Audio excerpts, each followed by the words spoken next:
Le Congo a une dette très grande. Oui, le Congo a toujours une dette importante, je n'ai pas le chiffre en tête, mais donc la dette continue évidemment d'occuper une part importante du budget du Congo et donc empêche le développement de secteurs comme l'éducation, la santé, etc. puisqu'il y a 30 à 40% qui sont remboursés du budget qui sont destinés au remboursement de la dette et donc c'est un vrai rapt par rapport à des objectifs de droits humains, etc. Et donc la dette constitue toujours un frein très important au développement du pays. Quel est le propriétaire de cette dette? Il y a différents créanciers, il y a la Banque mondiale et les institutions financières internationales, donc Banque mondiale, FMI. Il y a aussi des créanciers privés, des banques privées. Et puis il y a ce qu'on appelle la dette bilatérale, c'est-à-dire la dette entre deux pays. Donc par exemple la Belgique détient toujours des créances vis-à-vis du Congo, alors que l'ensemble de cette dette est largement odieuse et illégitime, puisqu'elle est due d'une part à la colonisation. Il faut savoir que le Congo, quand il est devenu indépendant en 1960, la Belgique qui avait emprunté à la Banque mondiale pour coloniser le Congo, pour exploiter le peuple et les ressources, a transféré de manière tout à fait illégale cette dette au Congo. Et donc la Belgique a dit au Congo, vous voulez être indépendant, voilà la facture. Alors qu'il y a différents traités en droit international qui disent très clairement, notamment le traité de Versailles, qui dit très clairement qu'il est interdit de transférer une dette quand celle-ci a servi à exploiter, à envahir ou à voler un peuple. Et donc la Belgique a, en 1960, enfreint le droit international en transférant sa dette. Ça, c'est l'acte 1 de la dette illégitime du Congo. Et puis ensuite, il y a eu, donc toujours en 1960, enfin en 61 exactement, l'assassinat de Patrice Lumumba, qui a été démocratiquement élu par le peuple congolais, qui est un des leaders du mouvement indépendantiste. Et donc en 61, Lumumba est assassiné, puisqu'il rentrait en contradiction avec les intérêts de la Belgique. Il travaillait vraiment pour le développement et les droits du peuple congolais. Donc il a été assassiné et les États-Unis, la Belgique et d'autres acteurs ont mis en place le général Mobutu, un dictateur, qui est devenu très rapidement le bon élève de la Banque mondiale. Et la Banque mondiale a fait énormément de prêts à Mobutu. Et j'ai envie de dire l'ensemble, mais quasi l'ensemble de ces prêts-là ont été largement détournés. Il faut savoir que quand Mobutu a quitté le pouvoir en 1997, sa fortune personnelle était de 8 milliards de dollars et la dette du Congo à ce moment-là était de 10 milliards de dollars. Et donc il y a vraiment une confusion d'intérêts. Donc Mobutu a largement profité de l'argent prêté par la Banque mondiale, soit pour s'enrichir, entretenir son clan, etc. Ou alors il y a aussi eu des très grands projets qu'on appelle les éléphants blancs. Et ça c'est par exemple le barrage Inga, qui est un barrage hydroélectrique qui a été construit par des sociétés italiennes et qui constitue 20% à ce moment-là de la dette congolaise. Et il faut savoir que donc c'est un projet énorme, colossal, et qui a pour unique but d'électrifier la région katengaise où il y a l'extraction de minerais. Et donc on a un barrage hydroélectrique colossal alors que 90% de la population n'ont pas accès à l'électricité. Et donc ce barrage a vraiment été construit pour les besoins de l'industrie minière et non pas pour les besoins du peuple. Et ça, donc le fait que ce soit lié à la corruption et des types de projets qui ne servent pas la population, c'est ce qu'on nomme une dette odieuse et illégitime. Il y a 3 en gros critères pour ça. Le premier, c'est que donc l'argent emprunté n'a pas servi à la population. Là, c'est très clair. Le deuxième critère, c'est que la personne qui a emprunté, donc le général Mobutu, est un dictateur et donc ce n'est pas un régime démocratique.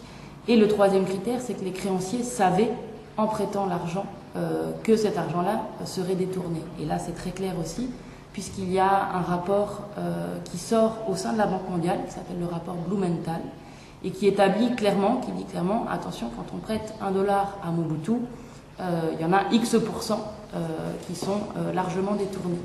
Et on peut se dire qu'après ce rapport, après la sortie de ce rapport, la Banque mondiale va arrêter ses prêts, va arrêter de prêter de l'argent à Mobutu, puisqu'elle sait que cet argent-là est détourné. Et on se rend compte au contraire que les prêts augmentent de manière importante. Et donc la Banque mondiale sait très bien que Mobutu vole son peuple et continue de l'arroser quelque part. Et donc il y a plusieurs explications à ça. Il y a l'accès aux ressources qui est très importante. La Banque mondiale, en entretenant Mobutu, sait très bien que les pays occidentaux ont un large accès aux ressources et peuvent piller le Congo très largement. Et puis il y a un deuxième aspect, c'est qu'on est en plein contexte de guerre froide et que l'enjeu à ce moment-là, c'est de créer des remparts au communisme. Et donc Mobutu constitue un de ces piliers de l'idéologie néolibérale que l'Occident impose largement à travers la dette et l'ensemble des conditions qui sont liées à cette dette-là. Et tout ça a continué après Mobutu? Tout ça a continué après Mobutu de manière peut-être moins flagrante, dans le sens où Mobutu est quand même connu pour être le très grand dictateur, mais Kabila père et Kabila fils ont absolument pas rompu avec le cercle vicieux de l'endettement. Le Congo est toujours dans ce processus-là. Aujourd'hui, il a signé, donc il y a quelque temps, l'initiative PPTE, Pays pauvres très endettés, qui est un nouveau programme, maintenant qui est un peu daté, mais un programme de la Banque mondiale qui vise l'allègement de la dette. Et donc la Banque mondiale va dire, ok, vous êtes incapable de payer votre dette, on va vous proposer un plan d'ajustement structurel. Ça, c'était le nom du programme antérieur, mais PPTE, c'est exactement la même chose. Et donc, en échange de mesures politiques, on va alléger une toute petite partie de votre dette. Quel est l'enjeu ici? La Banque mondiale a très peur que les pays qui ne peuvent pas payer leur dette arrêtent de la payer. À un moment donné, ils disent mais non, là c'est trop, on n'y arrive plus, etc. Et donc ils vont alléger une toute petite partie pour que cette dette reste soutenable. Donc ils ont évalué de manière économique tout un certain nombre de critères qui calculent la soutenabilité de la dette. Et l'enjeu est que les pays continuent à rembourser, donc ils préfèrent annuler une toute petite partie, donc c'est vraiment rien, ça ne rompt absolument pas avec le système de la dette. Et alors en échange de ce petit allègement-là, ils vont demander aux pays de privatiser un certain nombre de secteurs stratégiques, d'ouvrir largement leurs barrières douanières, d'augmenter la TVA, etc. Une panoplie de mesures tout à fait antidémocratiques, puisque en gros ça impose des plans d'austérité très graves pour les populations qui sont déjà dans des situations extrêmement difficiles. Et donc voilà, ça c'est la logique de la dette, c'est vraiment un système d'accaparement des richesses, de contrôle politique. Et donc aujourd'hui on peut poser la question, est-ce que le Congo est indépendant 51 ans après les indépendances? Il n'y a pas vraiment eu de rupture dans le système de domination. Il y a eu un changement de domination. On est passé d'un État colonial dominé par un autre à un système avec différents acteurs qui dominent économiquement et politiquement d'autres pays via le mécanisme de la dette. Et le Congo continue à payer la dette? Le Congo continue à payer sa dette. Il y a eu différents effets d'annonce récemment, justement suite à le Congo est arrivé au point d'achèvement de l'initiative PPTE, ça veut dire qu'il a eu ce petit allègement-là. Donc on a pu lire, par exemple en Belgique, dans la presse, que le Congo n'avait plus de dette, que la situation a été réglée. Le Congo continue aujourd'hui à rembourser une dette largement odieuse et illégitime, puisqu'elle est issue à la fois de la colonisation, à la fois de la mauvaise gestion de Mobutu et de la complicité des créanciers. Et puis après, elle a continué D'autres prêts ont continué à être faits par le régime Kabila et qui sont tout à fait aussi illégitimes pour la population. Et quelle part de la dette tu crois qu'on doit condamner toute la dette ou seulement une partie? Pour ça, il faut, donc au CADTM, on demande à ce qu'il y ait un audit, parce que c'est difficile d'estimer comme ça, à vue d'œil, quelle partie de la dette doit être annulée. Ce qui est certain, c'est que c'est une très grande partie de la dette du Congo qui est odieuse et illégitime, donc cette dette-là ne doit pas être payée. Et donc nous, ce qu'on propose, c'est de faire un audit. C'est en gros une étude qui reprend l'ensemble des contrats de prêt sur une période donnée. Donc pour le Congo, on pourrait très bien commencer à partir du moment de la colonisation. Et on étudie tous les contrats de prêt et on détermine quels sont les prêts qui ont servi à la population. Donc effectivement, si c'était pour construire une école, un hôpital, etc., ben, cette dette-là, quelque part, est juste d'un point de vue populaire. Maintenant, tous les prêts qui ont servi à enrichir des multinationales, à piller le peuple, à le réprimer, puisqu'il faut savoir aussi que la dette coloniale est largement aussi une dette qui a servi à l'armement, notamment pour forcer la population à travailler. Donc cette dette-là, est-ce qu'on peut demander à la population aujourd'hui de continuer à rembourser une dette alors que celle-ci a servi à la chicote et au travail forcé? Et donc c'est vraiment une étude qui reprend tous les prêts et qui permet de dire ok, cette dette-là est juste, cette dette-là est injuste et donc on ne la payera pas. Donc ça c'est l'audit de la dette. Et aujourd'hui il y a un pays qui a mené cet audit-là, c'est l'Équateur, qui a fait l'audit de la dette en 2007. Et grâce à cet audit, l'Équateur a refusé de payer une bonne partie de sa dette et a pu donc consacrer l'ensemble de ses ressources économisées qui sont vraiment très importantes à des secteurs sociaux tels que la santé, l'éducation, etc. Et le Banque mondiale et le Fonds monétaire ont accepté la décision de l'Équateur? Accepter, non, mais quelque part, il y a ce qu'on appelle la décision souveraine. Un État a tout à fait le droit. Donc l'Équateur est un pays avec un gouvernement progressiste. Je ne pense pas qu'aujourd'hui Kabila fera ça en RDC. Mais un gouvernement peut, de manière unilatérale, déclarer « je ne payerai pas ma dette ». Puisque celle-ci, suite à une commission, en plus l'audit, c'est ça la force de l'audit, c'est que c'est quelque part, c'est pas juste une déclaration politique, il y a toute une étude concrète avec des chiffres, etc., qui permettent d'argumenter de manière tout à fait précise cette position politique et de dire l'ensemble de ces prêts n'a pas servi à ma population. Et donc aujourd'hui, je décide de refuser de la payer. Et donc ça, c'est une décision qui est tout à fait possible de prendre politiquement par un gouvernement. Et puis, il peut invoquer différents textes juridiques sur lesquels on peut baser cette déclaration. Il y a aussi, donc j'ai parlé de la dette odieuse et illégitime, il y a aussi ce qu'on appelle l'état de nécessité. Un gouvernement peut très bien dire, aujourd'hui, mon pays est dans un état de nécessité, mon peuple a besoin de manger, de se loger, de se nourrir, d'assurer l'ensemble de ses droits humains fondamentaux. Et donc, si je rembourse ma dette, je mets en péril ces droits-là. Et donc, je suis dans la nécessité de refuser de payer cette dette pour assurer à ma population des droits auxquels je suis soumis aussi. Un État doit fournir à sa population un certain nombre de droits. Et donc, quand la dette rentre en contradiction avec ces droits-là, il est tout à fait possible aussi de s'y opposer. Et tu ne crois pas que Kabila peut faire la même chose que Rafael Correa? Peut-être Kabila fils, qui était quand même, je ne suis pas tout à fait calé sur les régimes de Kabila, mais aujourd'hui Kabila ne fera pas ça. Il est de nouveau tout à fait, on l'a vu avec toute cette initiative PPTE, donc pays pauvre très endetté, où la banque a demandé énormément de réformes politiques très dures pour la population. Kabila a mis en place l'ensemble de ces réformes. Il n'est pas du tout, il n'y a aucun signe aujourd'hui qui montre qu'il est, ne serait-ce critique par rapport à ces politiques.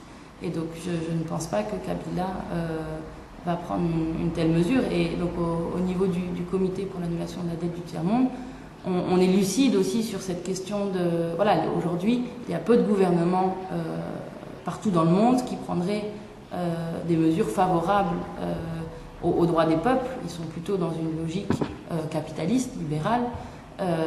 Et donc la stratégie, quelque part, c'est les mouvements sociaux, c'est la masse populaire, c'est d'arriver à un moment donné à forcer un gouvernement à se positionner sur la question de l'endettement et à dire nos droits avant les créanciers. Et donc ça, pour nous, c'est une des stratégies qu'on mène, c'est d'arriver soit à faire des audits citoyens, parce que l'audit n'est pas forcément obligé d'être mené par des experts, etc. Ça peut être des gens, ça paraît compliqué comme ça, mais quand on s'y intéresse un peu, on se rend compte que c'est une question qui peut être menée de manière citoyenne, et donc de mener soi-même l'audit de son pays, savoir pourquoi aujourd'hui on nous demande de rembourser une dette, à quoi celle-ci a servi, ça c'est informer les gens par rapport à ça, ça c'est un. Et puis deux, se mobiliser, se battre dans des liens de solidarité internationale. Donc en Belgique, par exemple, on soutient les mouvements congolais qui militent pour l'annulation de la dette et essayer d'avoir une force, un rapport de force positif pour pousser à cette annulation de dette. Ces mouvements au Congo, est-ce qu'il y a des forces acceptées pour le gouvernement de travailler Il y a en tout cas des points très positifs, notamment au niveau de la radio. C'est un message, l'annulation de la dette, la violation des droits humains, etc. Enfin, tout le travail qui est fait par les organisations membres du CADTM qui sont au Congo ont un écho assez favorable dans la télévision et dans les radios. Et donc pour nous, ça c'est aussi quelque chose qui est très important, puisque beaucoup de gens s'informent à travers la radio, les radios locales, etc. Et donc c'est un message qu'aujourd'hui on arrive largement à faire passer, ce qui n'était pas le cas il y a quelques années. La presse écrit aussi régulièrement des articles là-dessus, puisque donc en plus ils étaient dans le processus d'allègement de la dette. Donc il y a pas mal de journalistes qui ont suivi la question et qui donnaient aussi de temps en temps la voix aux personnes qui critiquent ces politiques-là. Et donc je crois qu'il y a en tout cas un niveau d'information au niveau du Congo qui se fait, qui passe, et donc c'est aussi par là qu'on arrivera à la mobilisation. Et le gouvernement de Kabila accepte la proteste, il y a de liberté d'expression, on peut dire tout ça, il y a des problèmes. C'est pas, je pense que les personnes qui se positionnent sont dans des situations difficiles. Je crois il y a une certaine forme de liberté d'expression, puisqu'il y a une parole qui est donnée dans les médias. C'est pas non plus les grands médias, mais il y a quelquefois on arrive à passer des messages dans ces grands médias. Et donc, a priori, j'ai l'impression que il y a une certaine forme de liberté d'expression. Je ne sais pas vraiment comment. Voilà, le degré, etc., je ne saurais pas le dire. Mais en tout cas, il y a possibilité de s'exprimer et ces personnes-là, je ne pense pas qu'elles soient... peut-être qu'elles sont menacées, ça je ne sais pas. Mais voilà. Et comment tu dirais que c'est maintenant la situation économique au Congo? La situation économique est... Alors si on parle de croissance, hier dans l'exposé, il était dit que le Congo commence de nouveau à une croissance économique. Si on regarde les indicateurs économiques, peut-être que le Congo est dans une situation, vraiment d'un point de vue économique, peut-être pas si mal que ça, mais quand on voit l'ensemble des ressources de ce pays, des richesses potentielles de ce pays et sa situation économique, ça c'est dramatique, évidemment. Enfin, le Congo n'est pas, même d'un point de vue purement économique, à la hauteur du développement de ses capacités, si on prend la logique libérale, etc., c'est certain. Mais ce qui est très grave, c'est que, et ça c'est valable pour de nombreux pays dits en voie de développement, c'est qu'on peut avoir des indicateurs économiques très hauts, et puis l'ensemble des indicateurs sociaux qui sont, eux, extrêmement bas. Et ça, c'est toute la logique de développement qu'il faut remettre en question, puisqu'aujourd'hui, quand on parle de développement, que ce soit ici, dans les pays du Nord ou dans les pays du Sud, on entend développement économique et on n'entend pas le développement humain, les droits humains. Et donc ça, c'est quelque chose de très grave et qu'il faut arriver à faire comprendre, à conscientiser notamment ici, les personnes des pays du Nord, que le développement, ok, mais à condition que ce soit un développement qui soit décidé par les peuples eux-mêmes, quel développement et comment, et pas un développement imposé de l'extérieur, et que le développement, c'est pas un critère économique, mais c'est bien l'assurance pour chacun de ses droits fondamentaux, santé, éducation, logement, transport, etc. Et c'est ça le développement, c'est pas autre chose. Et de ce point de vue-là, le Congo, alors, est un pays qui n'est absolument pas développé, non pas pour des raisons de capacité, mais pour des raisons de pillage, de vol, voilà, le Congo, politiquement, depuis Lumumba, n'a pris aucune mesure politique qui lui a permis, à un moment donné, de se positionner en rupture avec le développement qui lui a été imposé par les puissances occidentales, et donc de se développer à sa manière et pour son peuple. Au Congo, il y a beaucoup de richesses, on parle de coltan et autres minéraux, mais on dit aussi que ça ne profite pas le Congo, mais il y a beaucoup de pillages. Tu crois que ça va changer? On peut organiser bien l'industrie, la minière? J'espère, à vrai dire, que ça va changer, mais c'est vrai qu'il y a différentes... Tout ça, c'est politique. C'est que si demain, par exemple, Kabila dit qu'il nationalise les ressources naturelles, comme l'ont fait, par exemple, d'autres gouvernements en Amérique latine, la question, c'est à qui profitent ces richesses? Et donc aujourd'hui, effectivement, il y a des richesses qui sont colossales. Elles sont majoritairement exploitées par des multinationales des pays occidentaux qui rapatrient immédiatement les bénéfices dans les banques. Donc le Congo est pillé, et ça dure depuis que Léopold II a jeté son dévolu sur ce pays. Et donc, par exemple, par rapport aux ressources, il faut les nationaliser, il faut que ces ressources-là appartiennent au peuple. Il faut qu'à un moment donné, il y ait une décision politique qui dise, attendez, là, ce coltan, l'or, les diamants, etc., c'est les diamants des Congolais. Et donc, si vous voulez des diamants là-haut, eh ben, il va falloir les payer.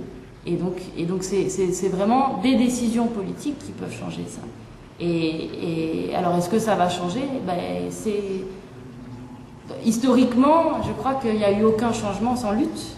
Et donc, c'est pas du jour au lendemain, mais je crois qu'il faut que l'ensemble des peuples se lèvent, et pas seulement les Congolais, puisque la question du coltan, ça nous concerne tous. Je veux dire, on a tous un téléphone portable dans lequel il y a du coltan. Et donc, à un moment donné, c'est comment on comprend cette question, et comment on crée des liens de solidarité entre les peuples, et comment on arrive ensemble à faire avancer les choses. Et alors après, moi, c'est mon point de vue, mais il n'y a que par la lutte politique qu'on peut arriver à ce changement. Historiquement, on l'a bien vu, tous les droits acquis, les droits qu'on a ici ou ailleurs, c'est des droits qui n'ont pas été donnés par les gouvernements. C'est à un moment donné les gens qui sont sortis dans la rue, qui ont fait des grèves, qui ont fait des manifestations, etc., et qui ont demandé leurs droits. Et il n'y a que comme ça qu'on peut arriver quelque part à impulser, pousser un changement. Mais tu dis que ça va passer d'un jour pour un autre. Tu crois que ça peut améliorer dans peu d'années ou peu de temps? Je ne sais pas, j'ai l'impression, aujourd'hui, on est dans un...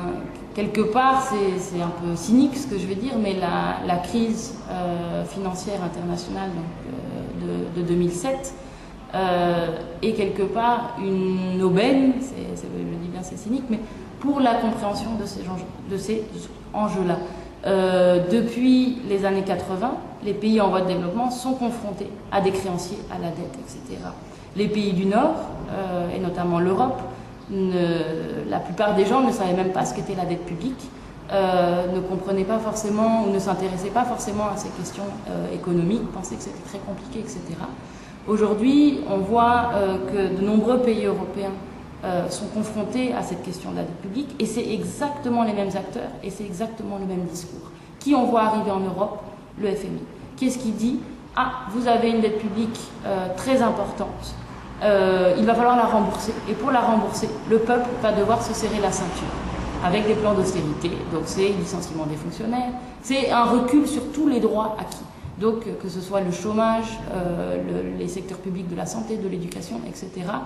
Le FMI dit « je vous prête de l'argent pour sauver votre situation économique à condition que vous licenciez des fonctionnaires, qu'on augmente la TVA, etc., etc., etc. » Et donc ça, c'est quand même quelque chose qui permet une compréhension de ces enjeux et qui permet une solidarité internationale. Ce qui se passe en Espagne, ce qui se passe en Grèce, c'est exactement ce qui se passe au Congo, au Burkina Faso, en Amérique latine, etc., depuis des années. Et donc il y a vraiment ici un enjeu pour l'ensemble des mouvements sociaux et pour l'ensemble des peuples de se dire on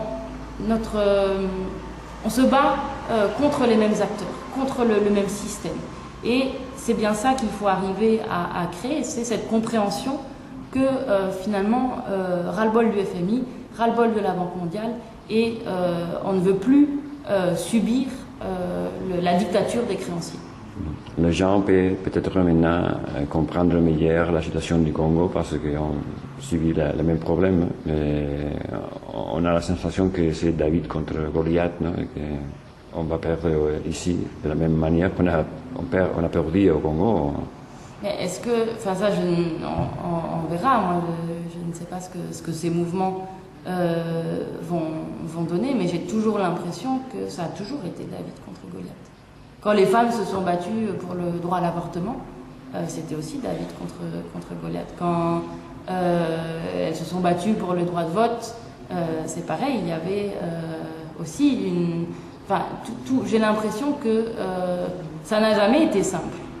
Et ça a toujours pris du temps. Et donc c'est vrai que depuis ces dernières années, c'est vrai qu'il n'y a pas eu de victoire sociale. On est notamment en Europe, on est dans un contexte où...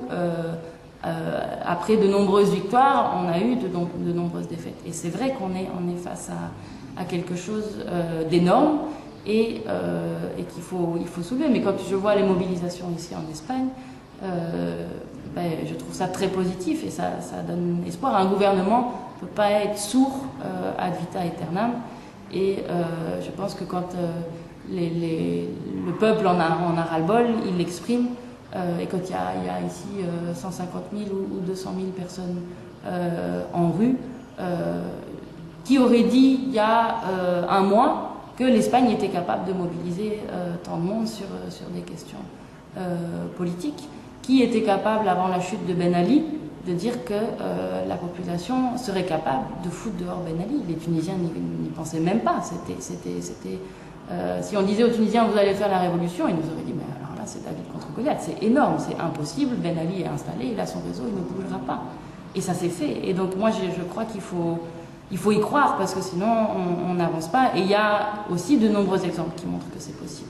Et c'est vrai que les grands médias en parlent très peu. Quand on voit la couverture de ce mouvement ici en Espagne, en Europe, en France, il n'y avait pas une ligne au début dans les journaux. Quand on voit ce qui se passe en Amérique latine, ce qui est très positif d'un point de vue du droit des peuples, on n'en parle pas ici, on ne le sait pas. Et donc c'est vrai qu'il y a toujours un relais médiatique des défaites, mais jamais un relais médiatique des victoires. Et donc on oublie des fois qu'il y a des choses qui se passent et il y a des changements qui sont là. Et donc je crois qu'il faut aujourd'hui être positif, se dire il y a une nécessité de toute façon pour les gens de s'organiser et de changer les choses. Et alors regardons les victoires, regardons les expériences des uns des autres et avançons vers un autre monde. Le créancier, la personne qui a emprunté, donc le général Mobutu, est un dictateur et donc ce n'est pas un régime démocratique. Et le troisième critère, c'est que les créanciers savaient, en prêtant l'argent, que cet argent-là serait détourné. Et là, c'est très clair aussi, puisqu'il y a un rapport qui sort au sein de la Banque mondiale, qui s'appelle le rapport Blumenthal, et qui dit clairement, attention, quand on prête $1 à Mobutu, il y en a X% qui sont largement détournés. Et on peut se dire qu'après ce rapport, après la sortie de ce rapport, la Banque mondiale va arrêter ses prêts, va arrêter de prêter de l'argent à Mobutu, puisqu'elle sait que cet argent-là est détourné. Et on se rend compte, au contraire, que les prêts augmentent de manière importante. Et donc la Banque mondiale sait très bien que Mobutu vole son peuple, et continue de l'arroser quelque part. Et donc, il y a plusieurs explications à ça. Il y a l'accès aux ressources qui est très importante. La Banque mondiale, en entretenant Mobutu, sait très bien que les pays occidentaux ont un large accès aux ressources et peuvent piller le Congo très largement. Là, de Patrice Lumumba, qui a été démocratiquement élu par le peuple congolais, qui est un des leaders du mouvement indépendantiste. Et donc en 61, Lumumba est assassiné puisqu'il rentrait en contradiction avec les intérêts de la Belgique. Il travaillait vraiment pour le développement et les droits du peuple congolais. Donc il a été assassiné et les États-Unis, la Belgique et d'autres acteurs ont mis en place le général Mobutu, un dictateur, qui est devenu très rapidement le bon élève de la Banque mondiale. Et la Banque mondiale a fait énormément de prêts à Mobutu. Et j'ai envie de dire l'ensemble, mais quasi l'ensemble de ces prêts-là ont été largement détournés. Il faut savoir que quand Mobutu a quitté le pouvoir en 1997, sa fortune personnelle était de 8 milliards de dollars et la dette du Congo à ce moment-là était de 10 milliards de dollars. Et donc il y a vraiment une confusion d'intérêts. Donc Mobutu a largement profité de l'argent prêté par la Banque mondiale, soit pour s'enrichir, entretenir son clan, etc. Ou alors il y a aussi eu des très grands projets qu'on appelle les éléphants blancs. Et ça c'est par exemple le barrage Inga, qui est un barrage hydroélectrique qui a été construit par des sociétés italiennes et qui constitue 20% à ce moment-là de la dette congolaise. Et il faut savoir que c'est un projet énorme, colossal, et qui a pour unique but d'électrifier la région katengaise où il y a l'extraction de minerais. Et donc on a un barrage hydroélectrique colossal alors que 90% de la population n'ont pas accès à l'électricité. Et donc ce barrage a vraiment été construit pour les besoins de l'industrie minière et non pas pour les besoins du peuple. Et ça, donc le fait que ce soit lié à la corruption et des types de projets qui ne servent pas la population, c'est ce qu'on nomme une dette odieuse et illégitime. Il y a 3 en gros critères pour ça. Le premier, c'est que l'argent emprunté n'a pas servi à la population, là c'est très clair. Le deuxième critère, c'est que l'ensemble de cette dette est largement odieuse et illégitime, puisqu'elle est due d'une part à la colonisation. Il faut savoir que le Congo, quand il est devenu indépendant en 1960, la Belgique qui avait emprunté à la Banque mondiale pour coloniser le Congo, pour exploiter le peuple et les ressources, a transféré de manière tout à fait illégale cette dette au Congo.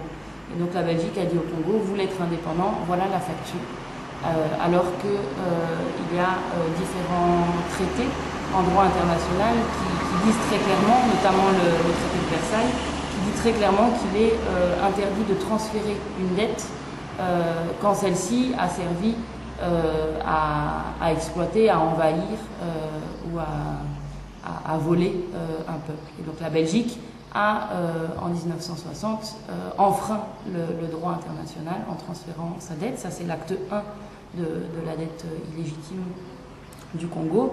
Et puis ensuite, il y a eu, donc toujours en 1960, enfin en 61 exactement, l'assassinat. Le Congo a une dette très grande. Oui, le Congo a toujours une dette importante, je n'ai pas le chiffre en tête, mais la dette continue évidemment d'occuper une part importante du budget du Congo et donc empêche le développement de secteurs comme l'éducation, la santé, etc. puisqu'il y a 30 à 40% qui sont remboursés du budget qui sont destinés au remboursement de la dette et donc c'est un vrai rapt par rapport à des objectifs de droits humains, etc. Et donc la dette constitue toujours un frein très important au développement du pays. Quel est le propriétaire de cette dette? Il y a différents créanciers, il y a la Banque mondiale et les institutions financières internationales, donc Banque mondiale, FMI. Il y a aussi des créanciers privés, des banques privées. Et puis il y a ce qu'on appelle la dette bilatérale, c'est-à-dire la dette entre 2 pays. Donc par exemple la Belgique détient toujours des créances vis-à-vis du Congo, alors que